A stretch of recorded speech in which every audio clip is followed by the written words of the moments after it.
Drama serial फासे की next आने वाली एपिसोड में आप देखने जा रहे हैं कि दादी फातिमा को कहती है कि साइमा की वजह से मैं माफ़ी मांगती हूँ, उसे तुम्हारे साथ ऐसा सलूक नहीं करना चाहिए था। फातिमा कहती है कि दादी आपको माफ़ी मांगने की कोई ज़रूरत नहीं, आपकी तो कोई गलती नहीं। जो कुछ भी फूफो जान ने किया माफ़ी तो इन्हें मांगनी चाहिए, लेकिन इसे किसी बात पर शर्मिंदगी होती ही नहीं। फूफो जान को मेरा इस घर में रहना बिल्कुल ही अच्छा नहीं लगता। दादी कहती है कि ऐसी बात नहीं फातिमा, बहुत जल्द उनको तुम्हारा एहसास होगा और तुमसे मोहब्बत करने लगेंगी।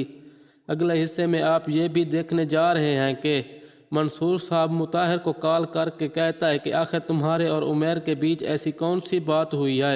उमैर घर छोड़कर चला गया है, मुझे तो पता ही नहीं चल रहा। यह बात सुनकर मुताहिर कहता है कि वो मेरे पास आया था, हमारे दरमियान ऐसी वैसी कोई बात नहीं हुई थी। आप परेशान ना हो, मैं अभी उमैर से बात करता हूँ, उमैर को ढूंढ कर घर लाऊंगा। मैं तो बहुत ज़्यादा परेशान हूँ और मेरी कॉल भी नहीं उठा रहा। दोस्तों चैनल को सब्सक्राइब